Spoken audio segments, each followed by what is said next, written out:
আমি জানি আমার কথা যদি সূক্ষ্মভাবে কেউ চিন্তা করে মুসলমানদের ঈমান বাড়ে আর রাম আর বামদের শয়তানি বাড়ে। বিশ্ব নবী বাদ দিয়ে অন্য কাউকে যদি আপনি আদর্শ মনে করেন এখনো থামে ফিরে আসেন, আপনার কিন্তু আর ঈমান নেই, ঈমান ভেঙে গেছে। আপনি যেটা নিয়ে জান্নাতে যাবেন তার নাম তো ঈমান। তার নাম কি? ঈমান যে ভেঙে যায় অনেকে জানে না। কি কথা বলেন? ঈমানও যে ভেঙে যায়, নষ্ট হয়ে যায়। ও তো মনে করছে আমি কালেমা পড়ে আছি সে ছোটবেলা থেকে, আমার বাবা দাদা মুসলমান ছিল, আমারও আগা কাটা আছে, আমি মুসলমান না। মুসলমান কে না, আপনি তো আর মুসলমান নেই। কখন আপনার ঈমান ভেঙে গেছে আপনি তো টের পাননি। যেমন 7টা কারণে ভেঙে যায়, ঈমানও মানুষের ভেঙে যায় 10টা কারণে। কয়টা? আরো জোরে।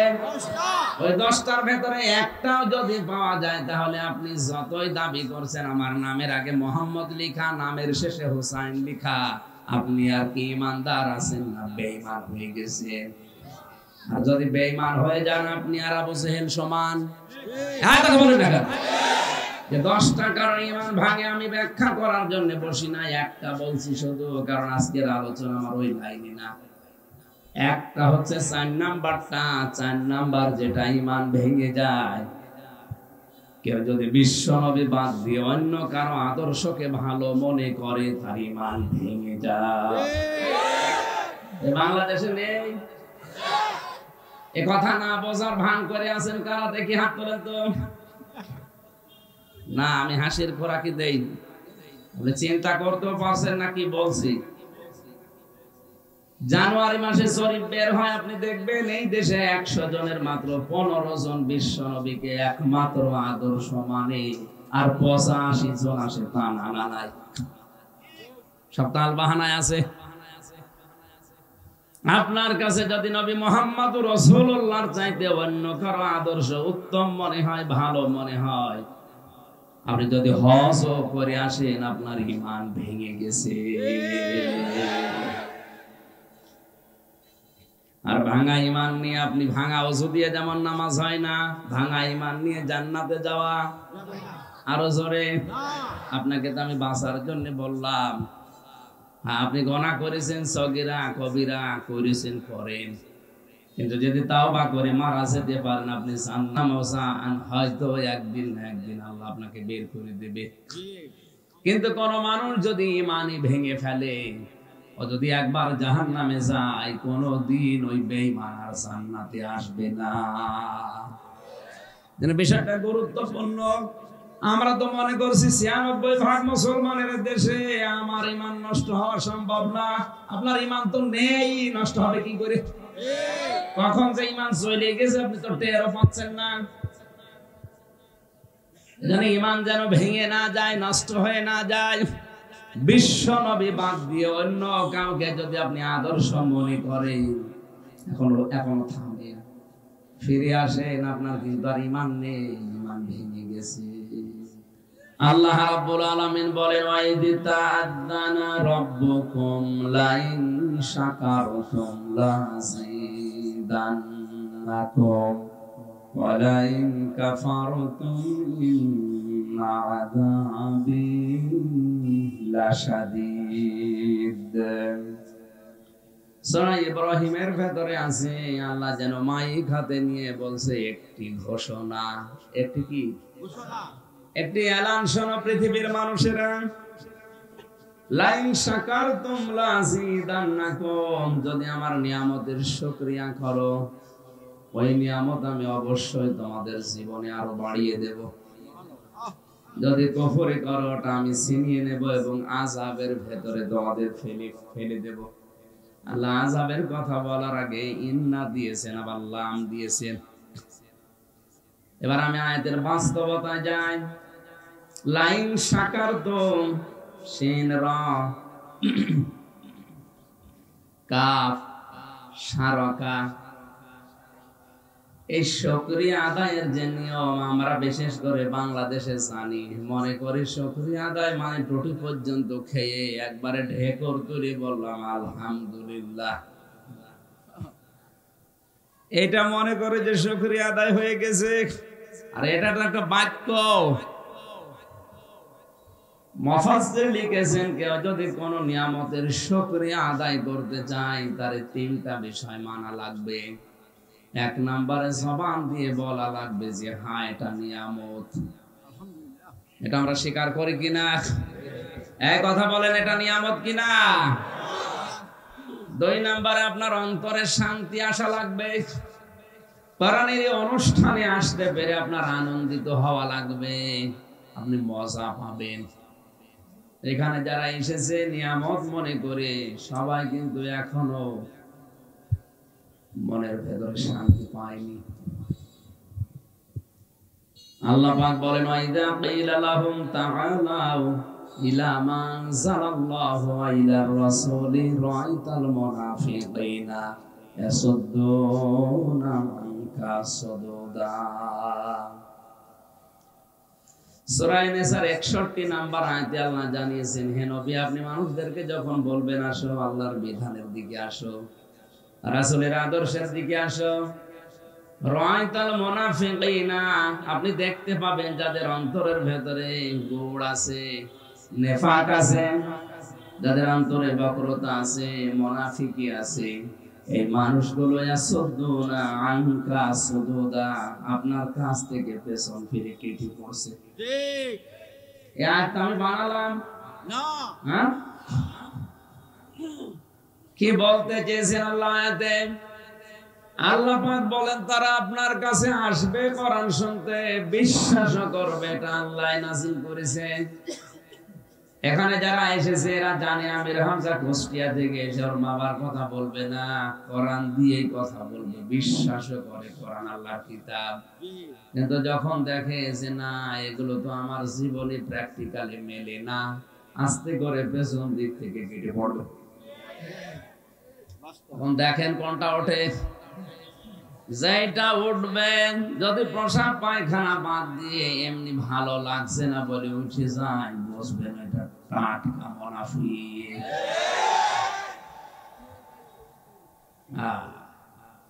আর মুনাফিকের জানাজা করা যায় যাচ্ছে এখন বল না। নবীজি তো জানাজা করার জন্য গিয়েছিলেন, আল্লাহ নিষেধ করেছেন না, ওয়ালা তুসাল্লি আলা আহাদিন মিনহুম মাতা আবাদা ওয়ালা তাকুম আলা কবরি। হে নবী এই লোকটার জানাজা দূরের কথা কবরের পাশে দাঁড়াবেন না। সুতরাং যদি কেউ ওঠে এলাকায় মানুষ কিন্তু জানবে যে আপনি মুনাফিক, না জানি আপনার আবার জানাজা হয় কিনা। আশা করছি উঠেন। আমরা হেদায়েতমূলক কিছু কথা বলবো ইনশাআল্লাহ। নিয়ামতের দ্বিতীয় শুকরিয়া হচ্ছে আপনার আনন্দ লাগা লাগবে অন্তরে। আপনি ভেতরে ভেতরে শান্তি পাবেন, একটা অনির্বচন সুখ অনুভব করবেন। তিন নম্বরে যে কথাগুলো এখানে এখন বলা হবে এই কথা আপনার প্র্যাকটিক্যাল লাইফে আল্লাহর মর্জি মতো সেট করবেন। এই তিনটা শর্ত যদি মানুষ মেনে নেয় এটা নিয়ামতের শুকরিয়া আদায় হয়। আমরা করতে পারবো কিনা জানি না, যদি পারি লাযিদান্নাকুম লামে তাকিদুনে সাবিলা, আল্লাহ গ্যারান্টি দিয়ে বলছে এরকম নিয়ামত তোর জীবনে আরো বাড়াবো। আলহামদুলিল্লাহ। আর যদি আপনি দাম নিতে না চান, 1 বছর পরে এটা হয়, এখানে আপনি মর্যাদা না দেন, মূল্য না দেন, এটা আপনার জীবনের মতো আল্লাহ ছিনিয়ে নেবে। আপনাকে দিয়ে ভালো কোনো কাজ আল্লাহ করাবে না। কথা বুঝতেছেন? আযাবের ভেতরে ফেলে দেবে, এমন আযাব আপনার অন্তরের ভেতরে শান্তি থাকবে না। হাত চর্ম চোখে মনে হবে বহু কিছুর মালিক হয়ে গেছে। অমানা আরাদান যিকরি ফাইন্না লাহু মাঈশাতান দানকা ওয়া নাহশুরুহু ইয়াওমাল কিয়ামাতি আ'মা। আল্লাহ পাক বলেন আমার আইন বাদ দিয়ে, আমার নিয়ম নীতি বাদ দিয়ে দুনিয়ায় কেউ যদি ইনকাম করে, উপায় করে, ওর আয় উন্নতিতে আমি আল্লাহ জীবনেও কোনো বরকত দেব না। তাফসিরে দঙ্কা শব্দের ব্যাখ্যা পড়েছি, শুধু আয় উন্নতিতে বরকত হবে না তা না, ওর জীবন আল্লাহ সংকীর্ণ করে দেবে। দেখতে মনে হবে 10 দিক থেকে টাকা আসতেছে, বিভিন্ন ইনকামের রাস্তা খুলে গেছে, খুব সুখে আছি। না, ওর আসল যে শান্তি আল্লাহ ওটা তুলে নেবে। টাকা যদি 10 দিক থেকে আসে, 20টা রাস্তায় টাকা বের হয়ে যাওয়ার পথ আল্লাহ বের করে দেবে। ঘুষ খেয়ে হয়তো 1 লাখ টাকা বাড়ি নিয়ে আসবে, 1.5 লাখ টাকা কি করে চলে যায় সে রাস্তাগুলো খুলে যাবে। এক কথা বলছেন। এজন্য আমাদের উচিত হচ্ছে আল্লাহর নিয়ম নীতির বাইরে আল্লাহর এই নিয়ামতের শুকরিয়া আদায় না করে যদি কুফরি করি, না শুকরিয়া করি, দাম না দেই, না জানি আবার কোন বিপদে ফেলে দেয়, তখন আবার আর এক মুসিবত ঘাড়ে আসে। আল্লাহ আমাদের হেফাজত করুন, বলেন আমিন। দরুদ আর সালাম পড়ছি আমাদের নবী মুহাম্মদুর রাসূলুল্লাহ সাল্লাল্লাহু আলাইহি ওয়াসাল্লামের প্রতি, যারা আনিত আদর্শ পেয়ে আমরা খুশি। আমি জানি আমার কথা যদি সূক্ষ্মভাবে কেউ চিন্তা করে, মুসলমানদের ঈমান বাড়ে আর রাম আর বামদের শয়তানি বাড়ে। এখানে যারা আছে, এই যে অধ্যক্ষ উপাধ্যক্ষ না, জিজ্ঞাসা করেন তো ওযু করলে ওযু ভেঙে যায় যে 7 কারণে, ওর একটা কারণে যদি কারো ভেতরে পাওয়া যায়, ওই ওযু আর ওযু থাকে না, ওটা দিয়ে কেউ নামাজ পড়লে নামাজ হবে? ভাঙ্গা ওযু দিয়ে নামাজ হয়?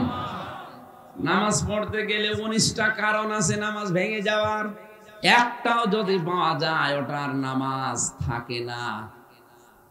তাহলে যে ওযু দিয়ে নামাজ হয় না, যে নামাজ পড়তে গেলে 19টা কারণে নামাজ ভেঙে যায়, ওই নামাজ আর নামাজ থাকে না। পৃথিবীর প্রতিটি ইবাদত নষ্ট হওয়ার জন্য কিছু কারণ আছে। কথা বুঝতেছেন? প্রত্যেকটা ইবাদত নষ্ট হওয়ার পেছনে কারণ আছে। হজ কি করে ভেঙে যায়, নষ্ট হয়ে যায়? রোজা কি করে ভেঙে যায়, নষ্ট হয়ে যায়? মানুষের আমল বা কাজ কি করে ভেঙে যায়, নষ্ট হয়ে যায়? কোরআনে আল্লাহ সব নিয়ম নীতি দিয়ে দিয়েছেন, ওইটার ব্যাখ্যা নবীজি নিজে করে করে আমাদের শুনিয়েছেন। এতটুকু কথার দ্বারা স্পষ্ট হয়, যেটা ভেঙে যায়, নষ্ট হয়ে যায়, ব্যর্থ হয়ে যায়, ওই জিনিসের কোনো মূল্য আরো জোরে বলেন। আপনি যেটা নিয়ে জান্নাতে যাবেন তার নাম তো ঈমান। তার নাম কি? ঈমান যে ভেঙে যায় অনেকে জানে না। কি কথা বলেন? ঈমানও যে ভেঙে যায়, নষ্ট হয়ে যায়। ও তো মনে করছে আমি কালেমা পড়ে আছি সে ছোটবেলা থেকে, আমার বাবা দাদা মুসলমান ছিল, আমারও আগা কাটা আছে, আমি মুসলমান না। মুসলমান কে না, আপনি তো আর মুসলমান নেই। কখন আপনার ঈমান ভেঙে গেছে আপনি তো টের পাননি। ওযু যেমন 7টা কারণে ভেঙে যায়, ঈমানও মানুষের ভেঙে যায় 10টা কারণে। কয়টা? আরো জোরে। ওই 10টার ভেতরে একটাও যদি পাওয়া যায়, তাহলে আপনি যতই দাবি করছেন আমার নামের আগে মোহাম্মদ লিখা, নামের শেষে হুসাইন লিখা, আপনি আর কি ঈমানদার আছেন না বেঈমান হয়ে গেছেন? আর যদি বেঈমান হয়ে যান, আপনি আর আবু জেহেল সমান। হ্যাঁ, কথা বলেন না যে 10টা কারণ ঈমান ভাঙে আমি ব্যাখ্যা করার জন্য বসি না, একটা বলছি শুধু, কারণ আজকের আলোচনা আমার ওই লাইনে না। একটা হচ্ছে 4 নাম্বারটা, 4 নাম্বার যেটা ঈমান ভেঙে যায়, কেউ যদি বিশ্ব নবী বাদ দিয়ে অন্য কারো আদর্শকে ভালো মনে করে, তার ঈমান ভেঙে যায়। বাংলাদেশে নেই এ কথা, না বোঝার ভান করে আছেন কারা? দেখি হাত তোলেন তো। না, আমি হাসির খোরাকি দেই। আপনি চিন্তা করতেও পারছেন না কি বলছি। জানুয়ারি মাসে শরীফ বের হয়, আপনি দেখবেন এই দেশে 100 জনের মাত্র 15 জন বিশ্ব নবীকে একমাত্র আদর্শ মানে, আর 85 জন আসে তা না নাই, সব তাল বাহানায় আছে। আপনার কাছে যদি নবী মুহাম্মদুর রাসূলুল্লাহর চাইতে অন্য কারো আদর্শ উত্তম মনে হয়, ভালো মনে হয়, আপনি যদি হজও করে আসেন, আপনার ঈমান ভেঙে গেছে। আর ভাঙা ঈমান নিয়ে আপনি, ভাঙা ওযু দিয়ে যেমন নামাজ হয় না, ভাঙা ঈমান নিয়ে জান্নাতে যাওয়া আরো জোরে। আপনাকে তো আমি বাঁচার জন্য বললাম। হ্যাঁ, আপনি গুনাহ করেছেন, সগীরা কবিরা করেছেন, করেন, কিন্তু যদি তাওবা করে মারা যেতে পারেন, আপনি জান্নাম ওসান, হয়তো একদিন না একদিন আল্লাহ আপনাকে বের করে দেবে।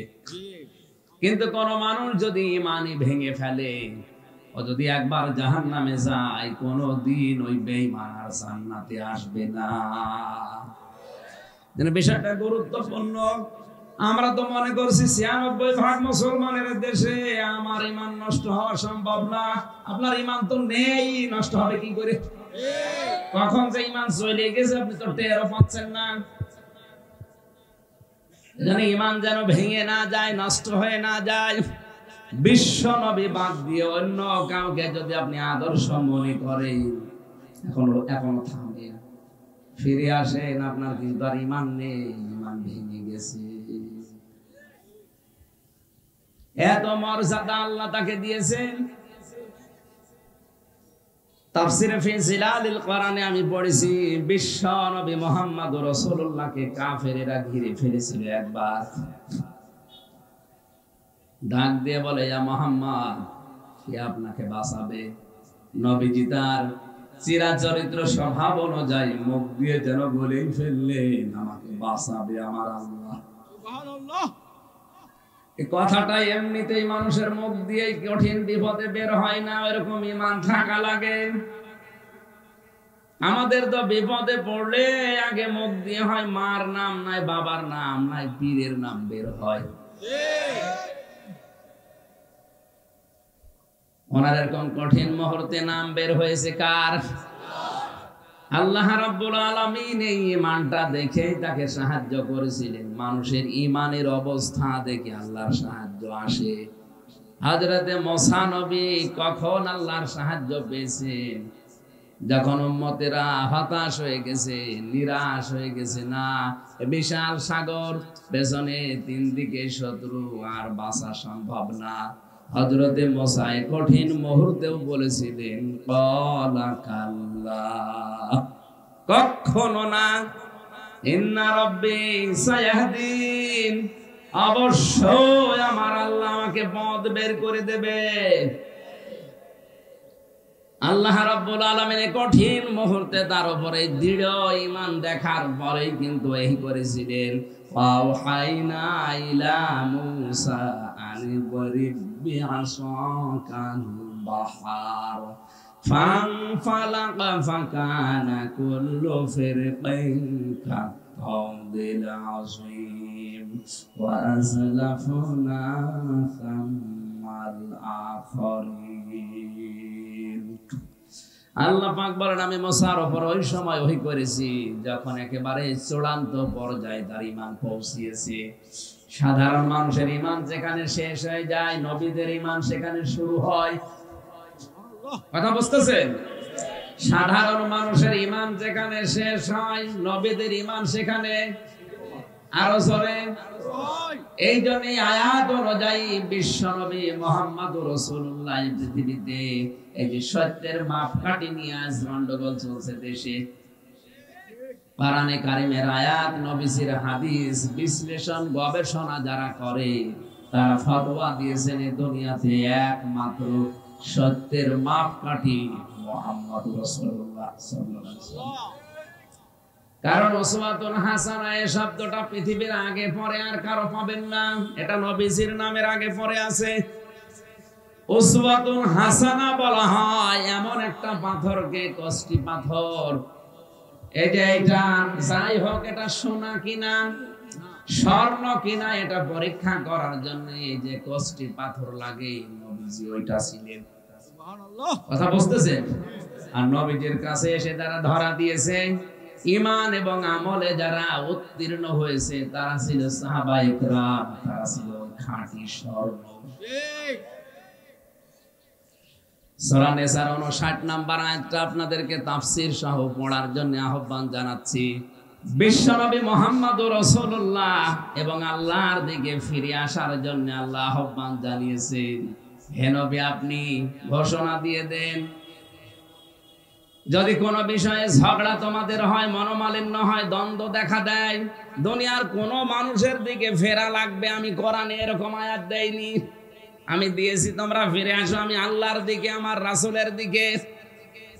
এই শব্দটার দিকে তাকিয়ে আজ আমরা বলতে পারি বিশ্বনবী মুহাম্মদুর রাসূলুল্লাহ এই পৃথিবীর একজন মাত্র মানুষ। সাধারণ মানুষের ঈমান যেখানে শেষ হয়ে যায়, বিশ্বনবীর ঈমান সেখানে শুরু হয়। হযরত আবু বকরের ঈমানও কিন্তু ভয় পেয়ে গিয়েছিল। ওই গুহার ভেতরে কাফেরদের দেখে তিনি বলেছিলেন, হে নবী আমরা ধরা পড়ে গেলাম। নবীজি কিন্তু এক সেকেন্ডের জন্য বিচলিত হন নাই, হতাশ হন নাই, নিরাশ হন নাই। তিনি ওই সময় বলেছিলেন, কখনো না, ইন্নাল্লাহা মা'ানা, অবশ্যই আল্লাহ আমাদের সাথে আছে। এই আয়াতগুলোকে আপনার চোখে পড়ে না? ব্যাখ্যা বিশ্লেষণ সহ পড়েন না? সাধারণ মানুষের ঈমান যেখানে শেষ হয়ে গেছে, ভয় ভীতি এসেছে, সেখানে নবীদের ঈমান শুরু হয়েছে। এইজন্য আমাদের ঈমান যেখানে শেষ, নবীদের ঈমান সেখানে। বলেন বলেন। এইজন্য বিশ্বনবী মুহাম্মদুর রাসূলুল্লাহ বাদ দিয়ে অন্য কাউকে যারা ভালো মনে করছেন আদর্শ হিসাবে, আপনার তো ঈমান ভেঙে গেছে, নষ্ট হয়ে গেছে। আপনি এখনো থামেন, ফিরে আসেন ওই দিক থেকে। একমাত্র আদর্শ আমাদের জন্য মুহাম্মাদুর রাসূলুল্লাহ। আশা করছে বিষয়ের কথা বলা লাগবে না। এরপরেও যদি কেউ না বোঝার ভান করে, এরকম কাদা ছড়াছড়ি ফতোয়াবাজি করে, আপনাকে আমি আল্লাহর উপরে ছেড়ে দিলাম। যান, জবান ছেড়ে আমরা আগে কোরআনে প্রবেশ করি। বলেন আউযু বিল্লাহি।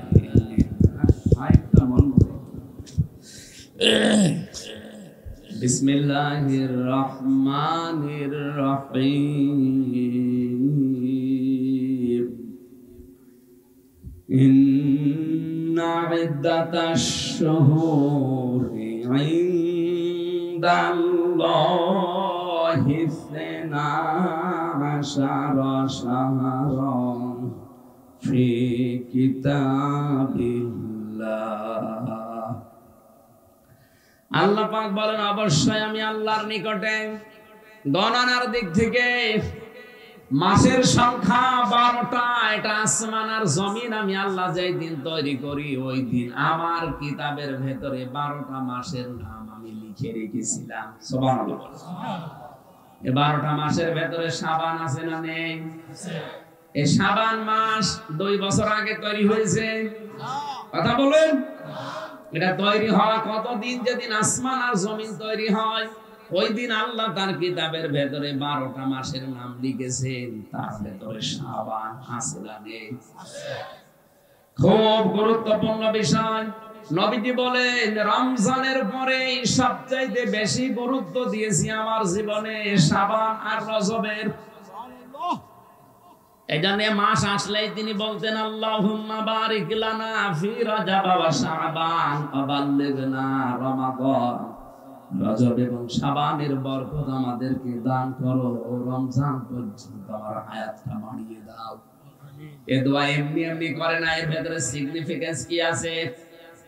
বিশ্বনবী কেন রজব এবং শাবানের বরকত চাইলেন?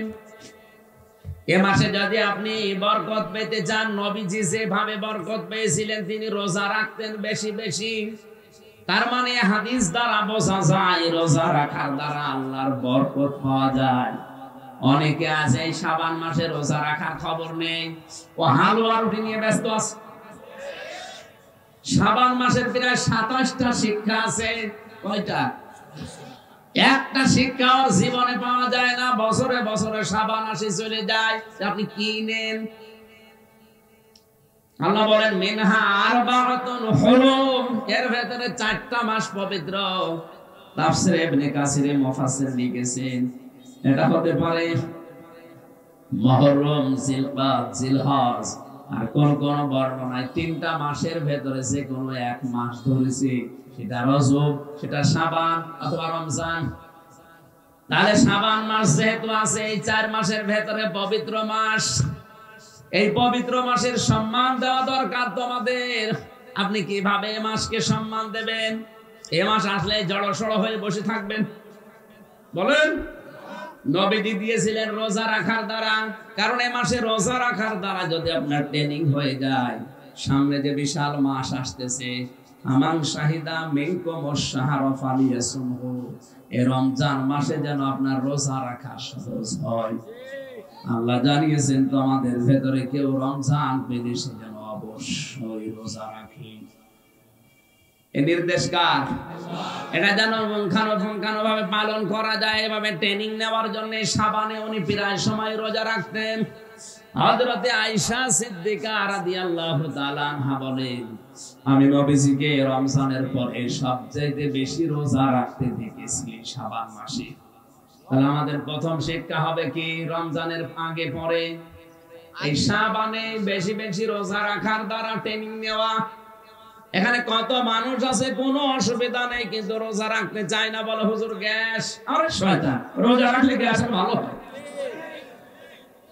আপনি যদি কঠিন পরিশ্রমের কোনো কাজ না করেন, আশা করছে আপনি রোজা রাখবেন। আমি তো জেলখানায় অধিকাংশ দিন ওখানে যারা আলেম আছে রোজা রাখে, ওরা তো অসুস্থ হয় না। আর জেলখানায় তো কোনো চিকিৎসাও নেই সেরকম। যত রোগের কথাই বলেন সব রোগের এক ঔষধ দেয়। হ্যাঁ, আমরা যদি বলেন পেটে ব্যথা, ওই একই বড়ি দেবে, মাথায় ব্যথা ওই একই বড়ি দেবে। 3 বছরে আমার জেলে থাকার পরে মাথায় এমন একটা রোগ হয়েছিল, এমনি এমনি চলছিল, করি নাই। 3টা বছরের ভেতরে মাথার রোগ সারতে পারে না, কারণ যখনই যাই ওই একই ওষুধ। পরে জিজ্ঞাসা করলে বলো হুজুর আমি করব কি, আমি তো জানি না।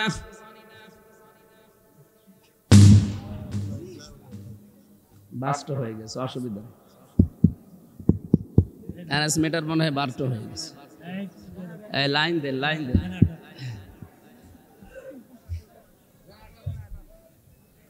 শর্ট সার্কিটের কারণে এটা হয়েছে।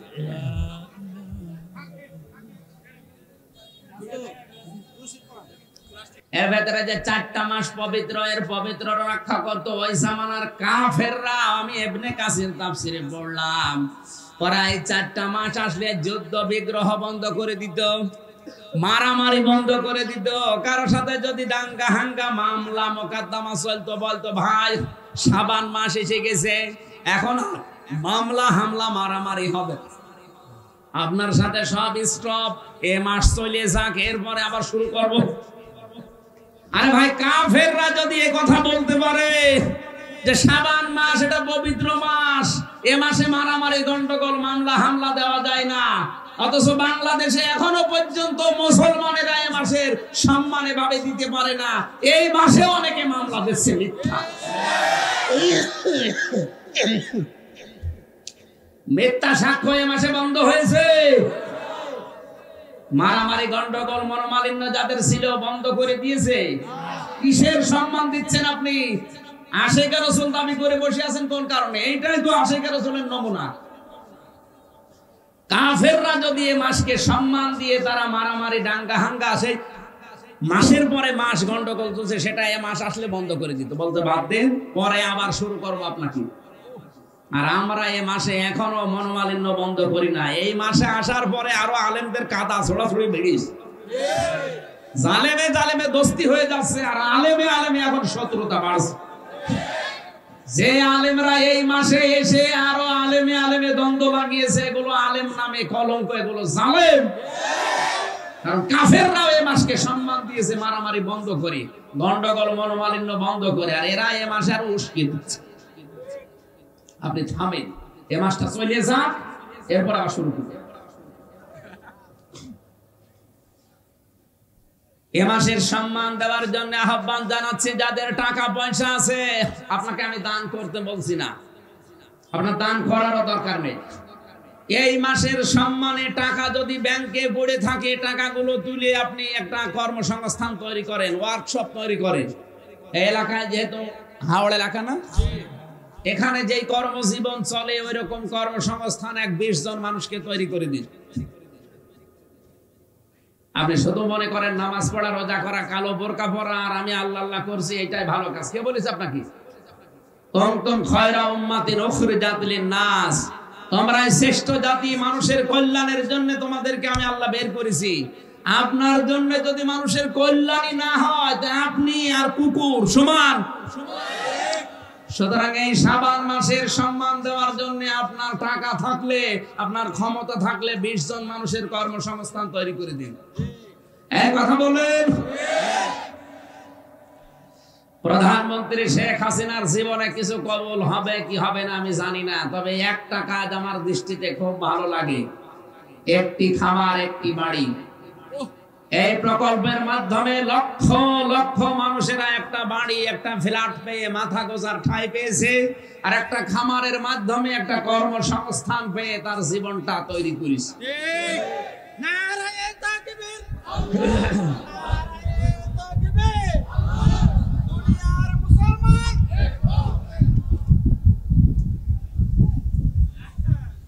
কি বৃষ্টি হচ্ছে? ও আনসার এরপরে ঘিমে একেবারে শুনছে। সুবহানাল্লাহ আলহামদুলিল্লাহ লা ইলাহা ইল্লাল্লাহ। টিপ দেন এদিক ওদিক। হ্যাঁ, লা ইলাহা ইল্লাল্লাহ সুবহানাল্লাহ আলহামদুলিল্লাহ। আমাদের প্রভু এক নবীর উম্মত, জীবন বিধান এক ঐশী বাণী কোরআন। তবে কেন এখন হে মুসলমান এক আহ্বান। আমার ভাইরে, মানুষের সম্মান দেওয়ার জন্য যতগুলো কথা তাফসীরের ভাষা আমি পড়েছি, আয়াতটা শেষ করার জন্য তাড়াতাড়ি করছি, কারণ জোহরের পরে সেই ইট না কোথায় সেখানে যাওয়ার উঠা লাগবে। যালিকাদ দীনুল কাইয়্যিম, আল্লাহ বলেন এটাই সুদৃঢ়, স্পষ্ট এবং নির্ভেজাল দিন, এটাই প্রতিষ্ঠিত ধর্ম। এই পৃথিবীতে এখন প্রায় 4500-এর উপরে ধর্ম আছে। আল্লাহর কাছে একমাত্র মনোনীত ধর্মের নাম ইসলাম। এজন্য আমরা যারা এখানে আছি, অন্য দুনিয়ায় কিছু যদি না পাই, ইসলাম পেয়েছি, এইটাই আমাদের সৌভাগ্য। যদি আমরা টিকে থাকতে পারি দেশনায় সোহাগা। ফালা তাসলিমু ফীহিন্না আনফুসাকুম, সাবধান, তোমরা নিজেদের উপরে জুলুম করো না এই মাসকে অসম্মান করার কারণে। যেহেতু আল্লাহর এটা পবিত্র মাস, আপনার অন্তরে যদি তাকওয়া থাকে অবশ্যই এই মাসকে আপনি সম্মান জানাবেন। এইভাবে রোজা রাখার দ্বারা, মানুষের কর্মসংস্থান তৈরি করার দ্বারা, মানুষের উপকারের দ্বারা, যার যতটুকু সামর্থ্য আছে ওই জায়গা থেকে যদি আজ আমরা দাঁড়িয়ে যেতাম, আমার মনে হয় বাংলাদেশ অনেক দিন আগে সোনার বাংলা হয়ে যেত। এ দেশের অভাব শুধু মানুষের চরিত্রের। যারা আজ ক্ষমতায় যায় তারা আখের গোছানোর জন্য চেষ্টা চালায়। কাজ কিন্তু 15-16 বছরে কম হয়নি, বহু কাজ হয়েছে। আমরা দেখতে পাচ্ছি বড় বড় প্রকল্পের মাধ্যমে রাস্তাঘাট, ব্রিজ, কালভার্ট বহু উন্নত হয়েছে, কিন্তু ক্ষতিও হয়েছে কিছু মানুষের চরিত্রের কারণে। এই চরিত্রহীন মানুষগুলো তাদের স্ত্রীর নামে টাকা পাচার করে কানাডায় বেগম পাড়া বানিয়েছে, কোটি কোটি টাকা সুইস ব্যাংকে রেখেছে। এদেশের অনেক নেতা এখনো বাইরের দেশে জেলখানায় শুধু টাকা পাচার করার কারণে। আমাদের দায়িত্বে যারা আছেন, প্রধানমন্ত্রী সহ, তাদেরকে আমরা বলবো এই টাকাগুলো যারা পাচার করেছে এদের টাকাগুলো ফেরত নিয়ে এসে দেশে কাজে লাগান। আর যদি না হয় তাদের এই দেশের সম্পদ যা আছে সব সরকারি ভাবে বাজেয়াপ্ত করে দিন। শয়তানি কাজ করলো কেন? ওর কারণেই তো দেশটা আরো পিছিয়ে যাচ্ছে। এখানে যাকাত ভিত্তিক অর্থনীতি যদি কায়েম না হয়, সুদ ভিত্তিক অর্থনীতি কায়েম থাকলে দেশের মানুষ গরিব আরো গরিব হয়, ধনী আরো ধনী হয়। সালমান এফ রহমান উঠতে উঠতে কোথায় উঠে গেছে, বসুন্ধরা উঠতে উঠতে কোথায় উঠে গেছে, আর এই গ্রামের রিকশা চালক নামতে নামতে এখন মাথার উপরে একটা কুড়ি ঘর নেই। এটা হয়েছে একটাই মাত্র কারণ, যাকাত নেই। এজন্য আহ্বান জানাবো, সরকারে যারাই বসেছেন, আল্লাহর নির্দেশ, সরকারে বসার পরে আপনার দায়িত্ব নামাজের বিল কায়েম করা, যাকাত ভিত্তিক অর্থনীতি কায়েম করা। সূরা হজের 41 নম্বর আয়াতে আছে না, আমি বানালাম, আমি পরামর্শ দিলাম কোরআনের আয়াত দ্বারা, যারা দায়িত্বে আছেন যদি মেনে নেন এ দেশটা জান্নাত হবে, আর যদি মানতে না পারেন, ব্যর্থ হন, যতই নতুন নতুন নিয়ম নীতি বানান, আধুনিক হওয়ার চেষ্টা করেন, জীবনও আধুনিক হতে পারবেন না। এই শরীফ থেকে শরীফার গল্প দিয়েছেন আপনি আধুনিক হওয়ার জন্য। কে বলেছে আধুনিক হবে? দেশে আরো যাবে। সকালবেলা একজন শরীফ, বিকালে বলছে আমি শরীফা, ও শুধু দাবি করে শেষ করবে, তখন আওয়াজ তুলবে যে আমি যেহেতু শরীফা, আমারে আপনি এবার মহিলা হোস্টেলে সিট দেন। যদি সিট না দেন আপনার বিরুদ্ধে আবার মামলা হবে। আপনি ভাবেন তো, যদি শরীফা হয়ে মহিলা হোস্টেলে সিট নেয়, ওখানে আপনার বোন আছে, আপনার মেয়ে আছে, আপনার ফুফু আছে, এই কথা বলছেন কেন? তো যতই শরীফা দাবি করুক, মাল কি শরীফ, মাল কি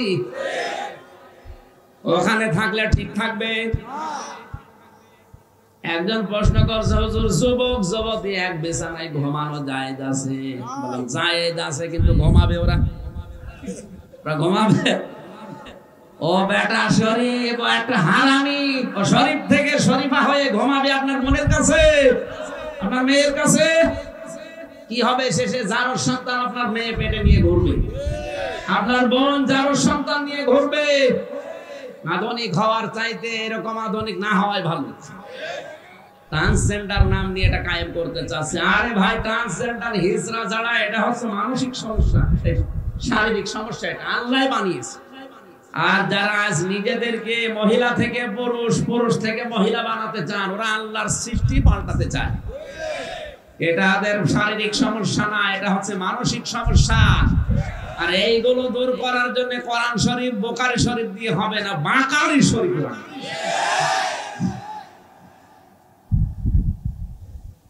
এজন্য আমাদের উচিত হচ্ছে এই সমাজে, এই পরিবারে, এই রাষ্ট্রে আপনার চাচাতো ভাই, ফুফাতো ভাই, মামাতো ভাই যারা বেকার আছে, আপনি যদি টাকা পয়সার মালিক হয়ে থাকেন, অন্তত 5 জন মানুষের কর্মসংস্থান তৈরি করুন। সে কাজ করে খায়, এই কিশোর গ্যাং না হয়ে, ডাকাতি চুরি ছিনতাই না করে, উল্টাপাল্টা নেশা ভান না করে, ও যদি কাজ করে খায়, ওখান থেকে টাকায় আপনার টাকা বাড়বে, আর আল্লাহর আরশ আপনার উপরে খুশি হবে। ইসলাম এইভাবে আমরা বুঝি না। ইসলাম আন্দাজে কোন জায়গা থেকে বুঝি, রাস্তার টাকা, ব্রিজের টাকা, কালভার্টের টাকা আত্মসাৎ করে মেরে খায়, আর ওইটা দিয়ে মসজিদের ছাদ বানিয়ে দেয়। একটা মসজিদ বানিয়ে দিলে কয়জন নামাজ পড়ে? 5,000 মানুষ। কথা বলেন কেন? আর একটা ব্রিজ বানিয়ে দিলে, একটা কালভার্ট যদি তৈরি করেন, একটা রাস্তা বানিয়ে দেন, লক্ষ লক্ষ মানুষ হাঁটবে। 1000 মসজিদ বানানোর চাইতে একটা রাস্তা বানানো আল্লাহর কাছে অনেক ভালো। ইসলামী বোঝে না, আন্দাজও মনে করছে মসজিদে টানা কাঁচ লাগিয়ে দিলাম, টাইলস লাগিয়ে দিলাম, জান্নাত আমি কিনে নিয়েছি। তোমার ওই টাকা নেওয়ার জন্য আল্লাহ বসে আছে। এজন্য মানুষকে ভালোবাসেন, মানুষের কর্মসংস্থান তৈরি করেন, মানুষ যেন সমাজে বিশৃঙ্খলা তৈরি না করে। আজ কিশোর গ্যাং এমনি তৈরি হয়নি, ওর মাথা পাগল হয়ে গেছে, কর্ম নেই, করবে কি? সমাজ পরিবর্তনের জন্য এই কাজগুলো শাবান মাসে আমাদের উদ্যোগ নেওয়া উচিত। আল্লাহ তাওফিক দিন, বলেন আমিন। আকাতিলুল মুশরিকিনা কাফাতান কামা ইউকাতিলুনাকুম কাফা। তোমরা মুশরিকদের বিরুদ্ধে লড়াই করো, সংগ্রাম করো, তাদের হত্যা করো, যেভাবে তোমরা তোমাদেরকে তারা হত্যা করছে, সর্বাত্মকভাবে। আজ ফিলিস্তিনের দিকে তাকান, মনে করছি ইহুদি ওরা না, এই দুনিয়ায় শুধু মুসলমান বাদ দিয়ে যত জাতি আছে, এক কথায় সব মুশরিক। সুতরাং ওরা সবাই কিন্তু এক মুসলমান টাইট দেওয়ার জন্য 57টা মুসলমান মাসে এক হওয়া লাগবে। আমরা সর্বাত্মক ভাবে ওদের বিরুদ্ধে যুদ্ধ চালাতে চাই।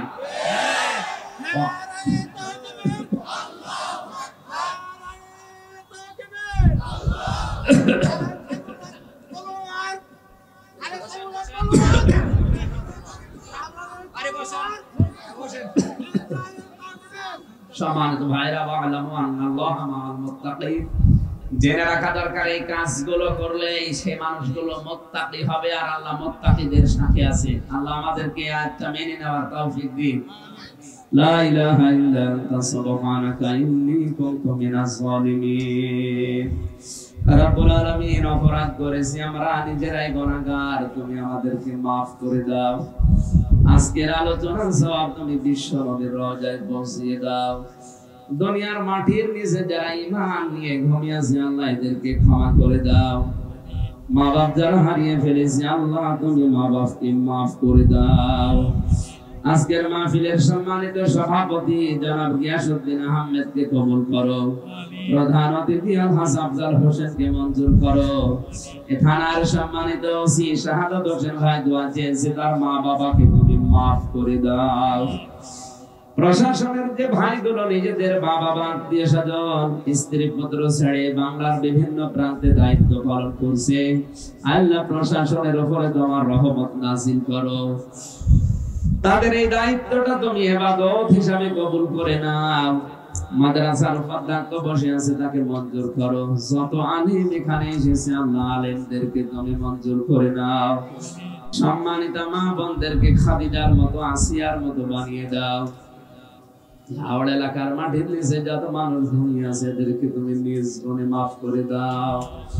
কখন কার মরণ চলে আসে জানি না, সাধারণ ভাবে আমরা মরণ চাই না। আল্লাহুম্মা ইন্নী আসআলুকা শাহাদাতান ফি সাবিলিক, আল্লাহ শাহাদাতের মরণ চাই, মেহেরবানি করে এটা আমাদেরকে তুমি দান করো। আমার কণ্ঠটা তুমি আগের অবস্থায় ফিরিয়ে দাও, শরীরটাকে সুস্থ রাখো, শেফায়ে কামিলা আজলা নসিব করো। রব্বুল আলামিন, মনের ভেতরে যার যে কামনা বাসনা আছে, আমাদের জীবনের চাহিদাগুলো পূর্ণ করে দাও। সম্মানিত মাস শাবানকে সম্মান দেওয়ার তৌফিক দাও। তোমার নবী যেভাবে সম্মান দিয়েছে, এই মাসকে ওইভাবে পালন করার সুযোগ দাও। আলেমদের মতভেদ দূর করে ঐক্যবদ্ধ হওয়ার তৌফিক কামনা করছি, আল্লাহ তুমি দান করো। এই অবস্থার দ্বারা জালেমরা আনন্দে হাসতেছে। আলেমদের এই মতভেদের কারণে কাদা ছড়াছড়িতে বেদাতপন্থী যারা, এদেশের যারা নিকৃষ্ট মানুষ, রাম আর বাম, তারা হাততালি দিচ্ছে। আল্লাহ মেহেরবানি করে তুমি আমাদেরকে সব ভেদাভেদ ভুলে ঐক্যবদ্ধ হওয়ার তৌফিক দাও। যখনই মরণ আসবে যেন পড়তে পারি লা ইলাহা ইল্লাল্লাহু মুহাম্মাদুর রাসূলুল্লাহ।